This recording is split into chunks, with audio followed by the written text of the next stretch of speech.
It's been 5 years since I've made a video about my favorite go-to nude perfumes. Pretty much my skin but better type of olfactory situation, things that I can bathe in, sleep in, things that in a way became my signature in terms of the nude, subtle, cuddly, intimate perfumes, things that you can only inhabit if you sit really close to me or kiss the skin. It's gonna be interesting to see how things changed or did not change since I made this video 5 years ago. So let's roll.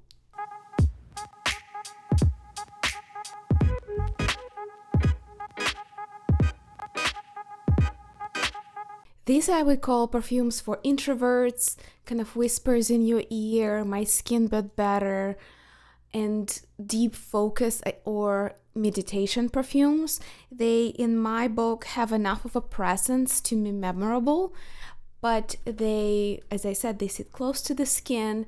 They have a kind of hidden collapsed universe of subtleties that you can only enjoy and notice if you live with them for a bit.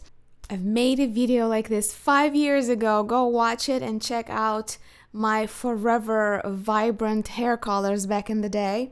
I kind of missed the side shave that I had, but maybe one day I'll get it again.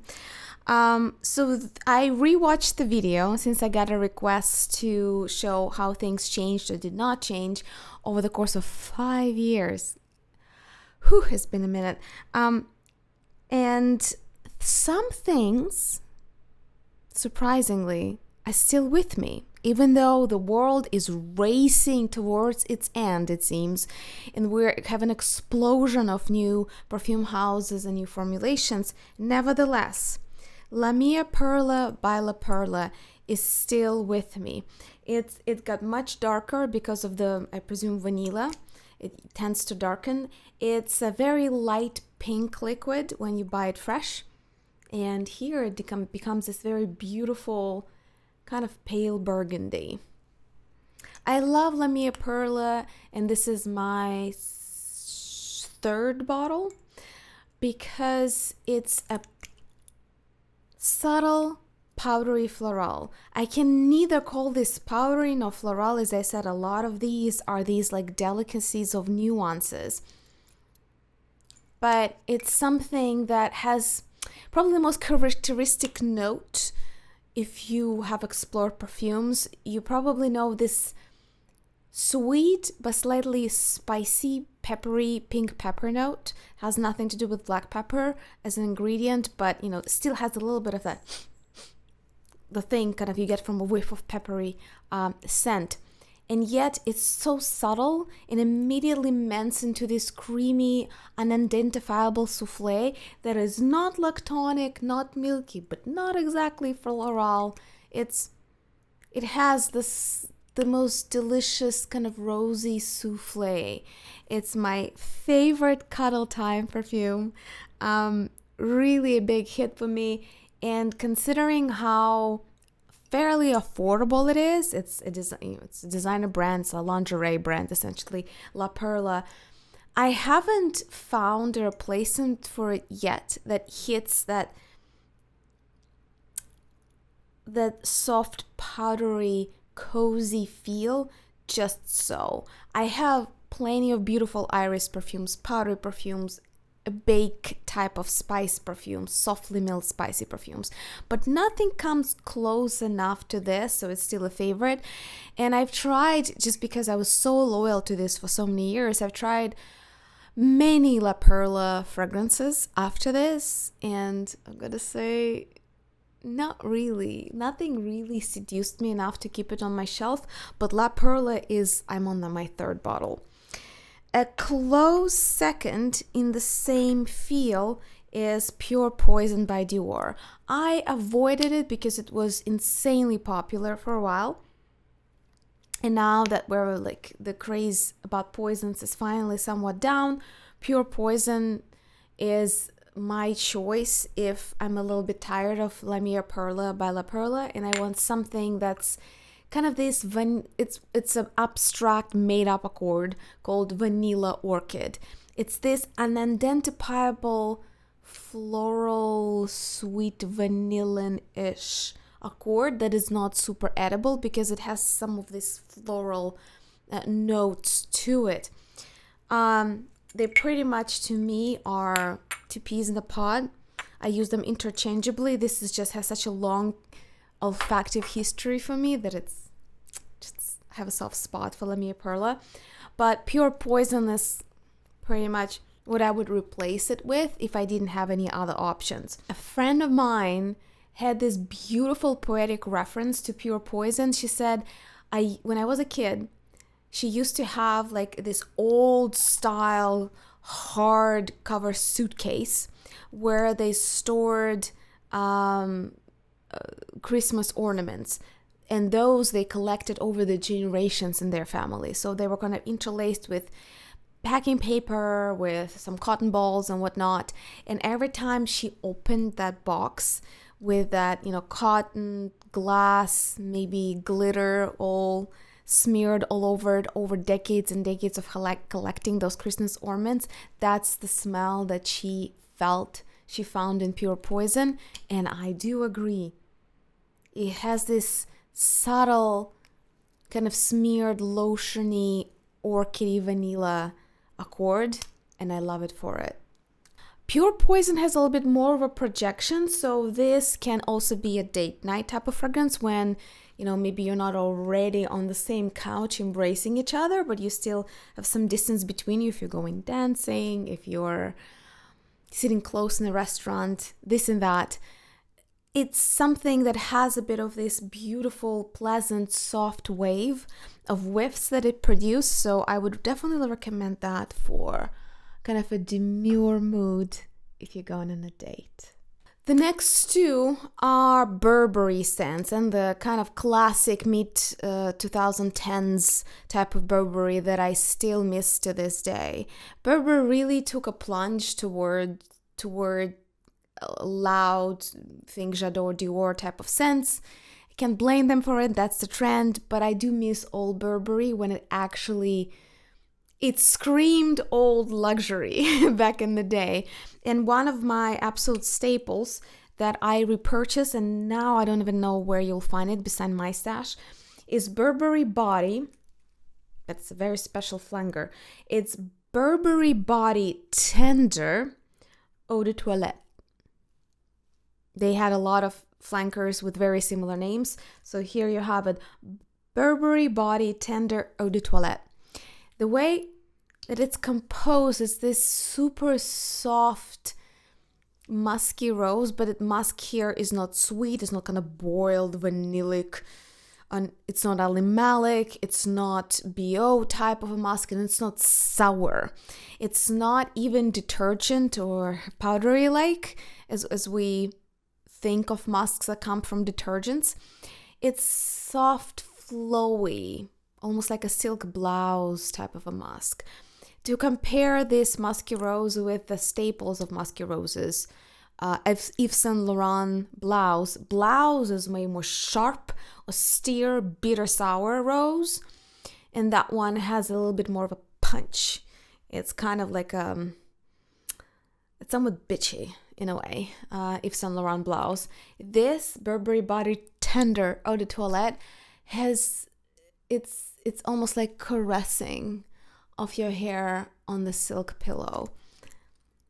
So it's this sensual, quiet, silky rose scent. It's very light. I absolutely do bathe with it, and again, it so quickly becomes a part of you, part of your skin, that I almost feel like, oh, I'm so silky rosy today. And rose here is not super aggressive. It's not Bulgarian rose oil. There's nothing there that screams, oh, I'm wearing a rose perfume today. None of these are like that. It's the softest, most nuanced, the most kind of luscious, putting lotion on your skin type of a musky rose. Very light, very elegant, very Burberry, as it was back in the day. And the second Burberry is a survivor over these 5 years in my Nude perfumes collection. This is yet another very complex flanker name structure for Burberry. This is Burberry Brit Rythm for her Eau de Toilette. I don't know why Burberry can't figure out their flankers to make them somewhat easier to digest, but it's a very long name if you try to find it online. Burberry Brit Rythm for her Eau de Toilette. In here, you have similar soft, spicy powderiness as Mia Perla, but now with the softest, the most cashmere type of like a hint of lavender. It's not a lavender latte, again, no lactonic, nothing creamy or fat in this. It's just this, it's like imagine a lavender cashmere sweater. This would be it. I love it for it. I do have way more pronounced lavender scents, but sometimes I just don't want anything that potent. I don't want to be dominated by any given accord or any given reference to my nose. And this quiet, soft, cozy lavender is everything. Both, as far as I know, are discontinued, but you can find Burberry Body Tender Eau de Toilette EDT or Burberry Brit Rythm for her EDT online on various websites here and there for relatively cheap. That said, I will make a sampler for you if you want to try any combination of these, and the link will be below. If you don't want to go in the whole like hunting story or overpay for what's essentially luxe perfume, you can get a full set and indulge in pillow talk all day long with quite a few variations from my collection. So these are the survivors. Do we have anything here that is still in like the top of the top of the top of my Nude collection? And that's that. Yeah. So here we're gonna talk new and some of it's old new. Old new. Well, old new is old at some point. My favorite fragrance for meditation. I don't know why. It's just that ethereal. It's almost nothing, but it's something serene, just like it's called. And this is Jil Sander Softly flanker that's called Serene. Jil Sander, you either can find it relatively affordable online or you can't find it at all. I do have a stash of this fragrance because I don't want to be without it. And as with all of these, I can apply a little bit or I can bathe in it and just really indulge in this soft, cozy blankets that these perfumes create. So Softly Serene is something like of a, it's the softest freesia, this unidentifiable, somewhat watery, but also tonka bean, sweet-ish, well-rounded whisper. The closest flower that comes to mind is freesia, but as I said, there is nothing clearly declarative about any of the notes in this perfume for me. It's truly just serene. It is well-rounded, not too sweet, not too floral, nothing here. It's not spicy. There's no prickliness, even like lavender in the Burberry Brit Rythm or pink pepper in Mia Perla. They have this little like fuzzy fluff, just like you can find like on good cashmere. This is at this point, it's just ether. I love this when I am truly exhausted, when I almost don't know what to want. I don't know if I'm hungry. I don't know if I'm tired. I'm tired, but I'm not sleepy. It's this kind of complete emptiness that this helps to fill with just aromatic breathing. Highly recommend if you're looking for something very, very minimalistic. Think Asian style of blending. Also, probably is good for medical personnel. If you're nearly prohibited from wearing a scent, you can get away with Jill Sander Softly Serene, just claiming that it could be the traces of your shampoo or some other even like detergent on your clothes. Is that soft? It's that calming. It has this beautiful presence that I think really creates a loving atmosphere if you're a social worker or a teacher or a nurse. And you also don't want to have anything protruding on people around you, or you're forbidden from wearing a scent. The next two I'm going to talk about are that, but just with a little bit more character, just a little bit more oomph. Very sexy and very glitzy is Royal Muska by Micallef. This one is famous. It doesn't need my recommendation. It's one of the top recommended nudes in perfumery, period. Here we have this, again, very luscious, kind of lotiony type of feel, but not oily, not fat, and a little bit of a peach souffle. Just a hint. Beautiful. Lovely. Sits close, becomes one with your skin. And again, the musk here is like a soft, balmy lotion. It's not sweet and boiled. It's not animalic. It's not sour. It's just this very soft, lotiony feel. I love it for it. It's a staple in the community. And I'm very glad that I finally got myself a bottle quite a few years ago, because before I was surviving in decants, and I finally decided enough is enough. This baby has to live with me. Happy I did that. This one is kind of like one of those tropical cocktails, but soft, like coconutty rummy type of cocktails without any obvious reference to either ingredient in the pyramid. This is Dangerous Complicity by Etat Libre d'Orange. You can see that I am close. It's probably 1/3, if not less, of it left. There's nothing here that I would call like diva or like a real like babe type of a vibe. It's much softer, it's much more authentic and natural, and yet it does give me a bit of a like, I'm on my second tropical cocktail at the beach type of a vibe. I love it. It's the marketing for Dangerous Complicity fits the bill perfectly. It's this kind of, I'm softly spoken but strong-willed type of situation. I love it for it, and I wear it just for those occasions when I feel just that juxtaposition of looking soft but being laser focused on my safety, on my space, on my peace, on my pleasure. This is a relatively new favorite, and I'm very excited to add it to the top of the top ranking of my nude perfumes. And this is Musk Noir by Narciso Rodriguez. It's not that new, but it's a newer change of direction for Narciso Rodriguez, and I am living for it. So Musk Noir makes a significant departure from what Narciso Rodriguez is known for. They're known for this very heavy, low frequency, enveloping white florals and kind of what I call the boiled musk, because to me it reminds me of a boiled vanilla cream.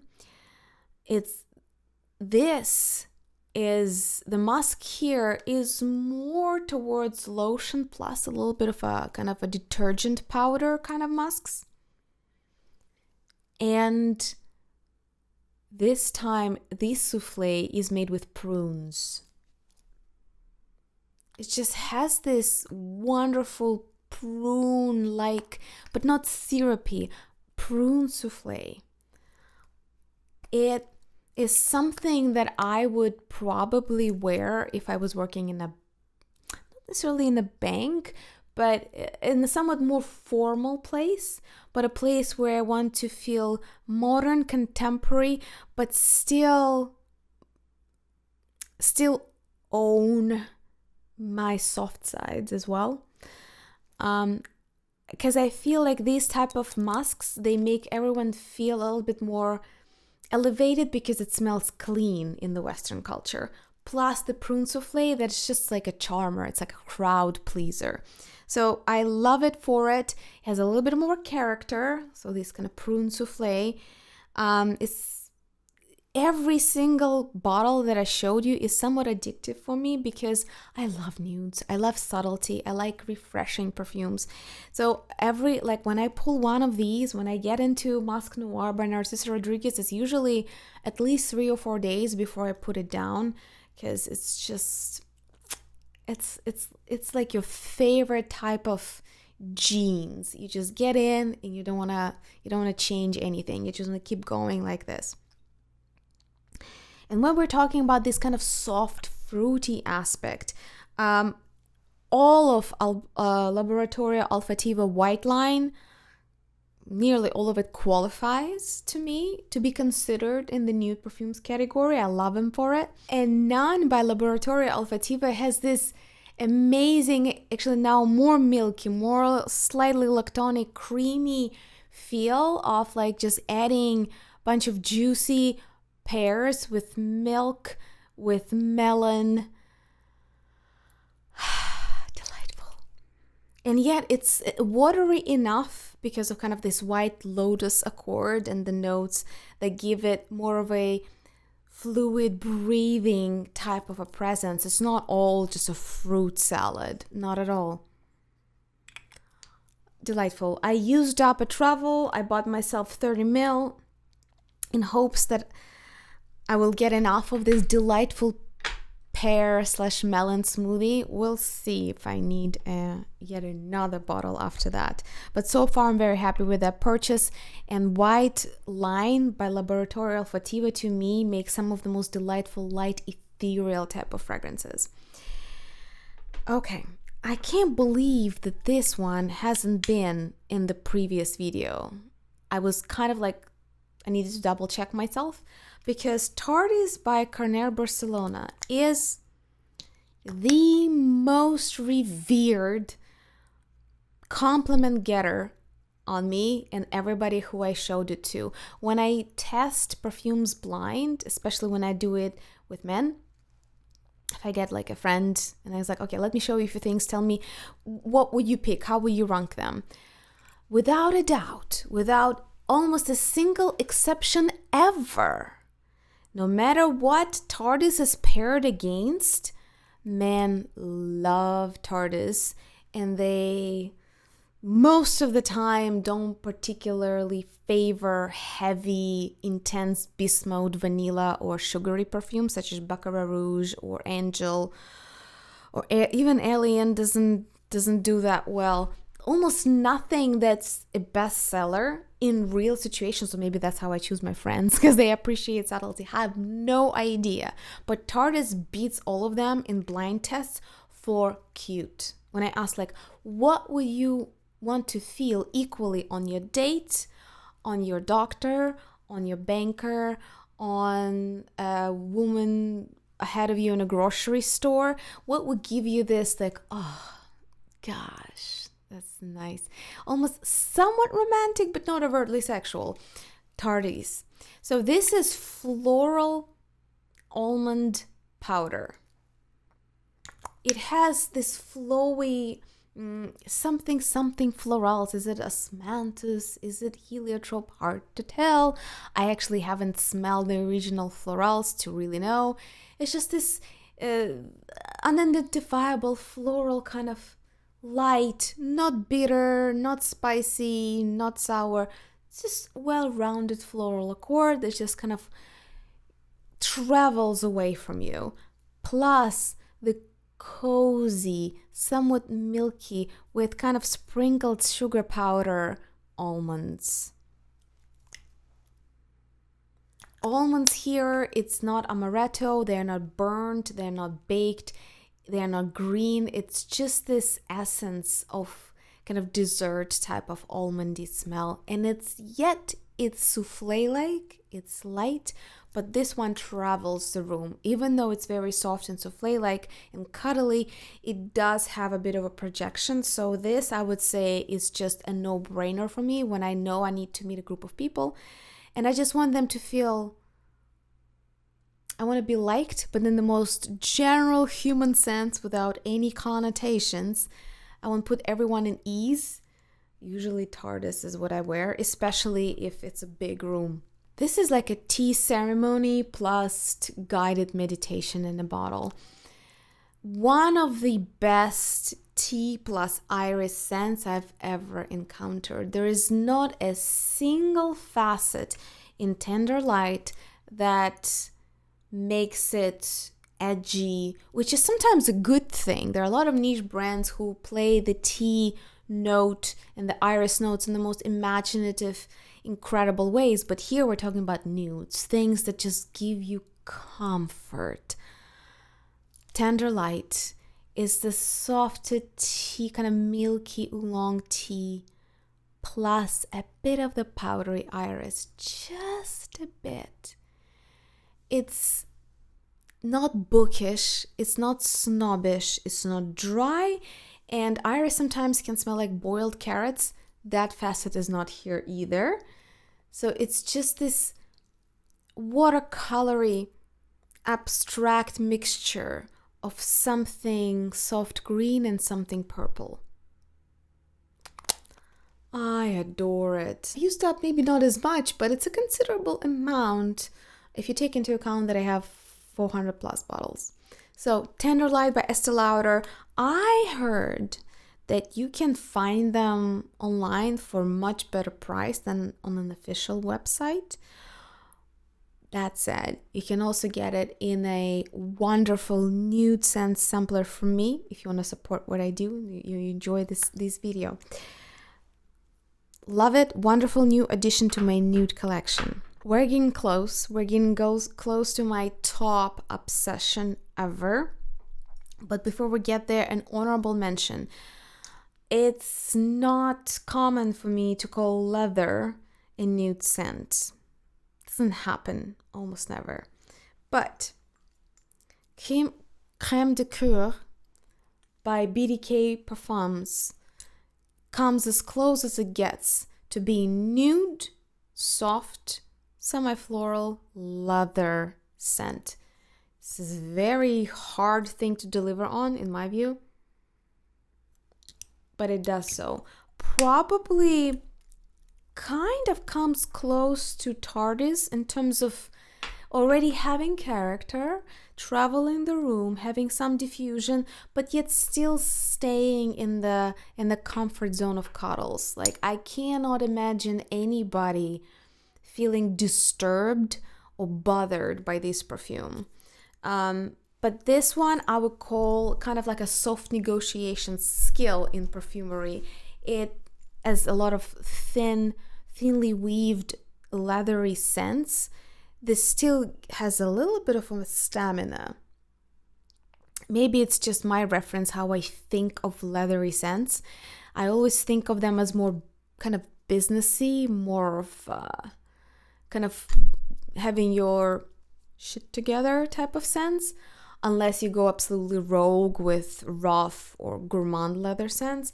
Leather to me always is less about relaxation and more about going places, getting things done. So this is a notable exception. This is a soft, elegant, very feminine, very kind of I'm a Manhattan city dweller type of a gal. For me, it's a city scent. I don't quite see it as a country scent. That said, it's more about the olfactory landscape than it is about where you are. You know what I mean? I love it. Creme de Cuir, a really good nude leather scent. All right, we're down to the final three. And these represent my current absolute obsession with I don't know what. I peruse up and down the marketing descriptions of these scents. I do not know their real chemical compositions, but to me they belong to a same family of an olfactory profile. And it reminds me of cozy childhood, some kind of combination of childhood memories with some sense of being safe, being cozy, being hopeful and almost naive. And I don't know what it is about them, but I'm gonna show you the first one. You probably have heard me talking about it. A very coveted and discontinued Hermes Caleche Eau Délicate. Last backup that I have. I absolutely have no idea where to replace it once this is done. Second one is, as far as I know, is only available for those of you who are in Europe. This is a brand called Eisenberg. They started with skincare and then they had, I think, several lines of fragrances. I got this through the contraband network of perfume frag heads across Europe and Eastern Europe, so very lucky to have this bottle. Love Affair, it's the name. I perused the marketing pyramids of this too, and I can't find what exactly unifies them other than the generic marketing descriptions of, oh yeah, some white florals, some rose, and some sandalwood. Maybe that's it. Maybe this very gentle and soft, whispering, well-rounded combo of these notes. What ingredients exactly are responsible for that? I have no idea. Maybe it's some kind of molecular santal. Go figure. But my hope till this very day that if I ran out of Caleche Eau Délicate, which by the way in my view has nothing in common with Caleche as it exists. This flanker is its own perfume. I don't see why are they under the same Caleche category, or serious if you wish. But Love Affair comes very close to it. It's just a little brighter. It has a little bit more character. But to me, this just makes me feel like my best summer as a kid. And that's all I can really pull out of a very strong emotional reaction I get with them. That said, as I was agonizing, what am I going to do? This is not available in the United States, and I don't know if it's actually still produced, Love Affair by Eisenberg. And Caleche Eau Délicate is very clearly hard to find fragrance. When I was in Italy, I ran into Cozumel by Laboratorio Olfattivo that I just got for myself full size. I was dying to buy it right the moment I smelled it, and I couldn't explain why. They had way more bright, unique, niche characteristic scents, but Cozumel just stole my heart. Finally, we're reunited. I bought some, I think, skincare flavored with Cozumel. That was lovely, but that was not enough. So now I have myself, 100 ml bottle of this beautiful juice. Same story, but even, dare I say, better.